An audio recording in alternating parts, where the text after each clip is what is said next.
જયંતિભાઈ, સરદારા પર જે પીઆઈ સંજય પાદરિયા દ્વારા હુમલો કરવામાં આવ્યો તે વિવાદ છે છેલ્લા 3-4 દિવસથી સતત ચર્ચામાં છે ને હવે ખોડલધામના ટ્રસ્ટી અને ધારાસભ્ય રમેશભાઈ ટીલાળા છે તે આ વાતને લઈને સામે આવે છે. આપણે એમની સાથે સીધી વાત કરશું. રમેશભાઈ, સમાજના જ બે વ્યક્તિઓ વચ્ચે, બે અગ્રણી વ્યક્તિઓ વચ્ચે આ પ્રકારનો વિવાદ થાય, કઈ રીતે જોઈ રહ્યા છો? ખરેખર સમાજના બેને વ્યક્તિ સાથે વિવાદ થાય એ સારી બાબત ન કહેવાય અને આવો વિવાદ હોવો પણ ન જોઈએ. જે કાંઈ બનાવ બન્યો છે એ નિંદનીય છે અને આ બનાવને અનુસંધાને અમે બંને સંસ્થાઓના વડીલો મળી અને આ વિવાદ વહેલી તકે પતી જાય એવા અમારા પ્રયત્ન રહેશે.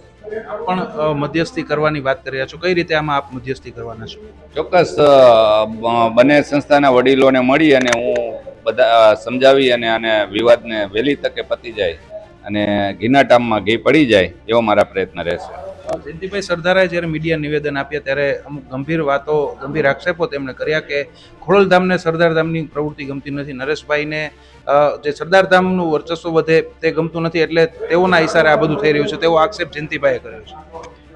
આપ જાણો છો એમ ખોડલધામ એ આખા વિશ્વ લેવલે સંસ્થા પથરાયેલી છે અને લેવા પટેલ સમાજને એક કરવાનું કામ કરે છે.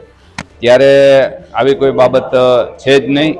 બંને પાટીદારોની સંસ્થા છે, બંને સંસ્થામાં ટ્રસ્ટી પણ ઘણા કોમન છે, એટલે આવા વિવાદની કોઈ બાબત જ નથી.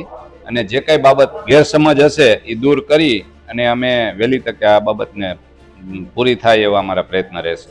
ચર્ચા એવી પણ છે કે સરદારધામના ઉપપ્રમુખ છે, સૌરાષ્ટ્રની બધી જવાબદારી છે તે જયંતિ સરદારા સંભાળે છે, ખાસ કરીને ફંડિંગની જવાબદારી છે તે જયંતિ સરદારા સંભાળે છે, ને ખોડલધામના અનેક ટ્રસ્ટીઓ છે તે હવે સરદારધામમાં પણ ટ્રસ્ટીઓ બની રહ્યા છે.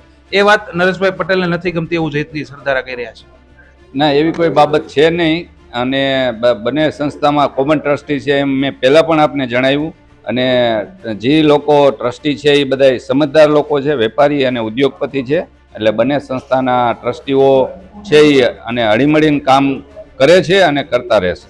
સંજય પાદરિયા ઉપર જે રીતે હત્યાના પ્રયાસની કલમ ઉમેરાઈ પછી ત્યારબાદ જે સીસીટીવી સામે આવ્યા તે સામે મારામારીને આવ્યા. પહેલા જયંતિભાઈ સરદારાએ સંજય પાદરિયાને ઉકસાવ્યા હોવાના પણ સીસીટીવી સામે આવ્યા.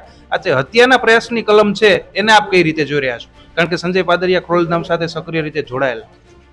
પોલીસ અને કાયદાનું કામ કરશે. જે કાંઈ સત્ય હકીકત હશે એ પોલીસ કરશે અને ચોક્કસપણે જે કાંઈ પોલીસની જે કાંઈ જવાબદારી હશે એ પોલીસ પૂરેપૂરી નિભાવી અને આને સાચી બાબત બહાર લઈ આવશે. આપ મધ્યસ્થી બનવા તૈયાર છો? ક્યાં સુધી આ બંને ના વિવાદનો અંત આવશે, શું કહેશો? નરેશભાઈ વિદેશ છે એટલે 1-2 દિવસમાં આવી જાય એટલે હું એમને મળી અને પછી આપને જણાવીશ ચોક્કસ. હતા ધારાસભ્ય રમેશભાઈ ટીલાળા, જે ખોડલધામના ટ્રસ્ટી પણ છે, સરદારધામના પણ ટ્રસ્ટી છે. તેઓએ હવે પ્રયાસ કરવાના છે કે આ જે વિવાદ છે તેનો જલ્દીમાં જલ્દી અંત આવે. જોવાનું રહેશે કે આ વિવાદ છે તેનો ક્યાં સુધીમાં અંત આવે છે. રોનક મજીઠિયા, ગુજરાત તક, રાજકોટ.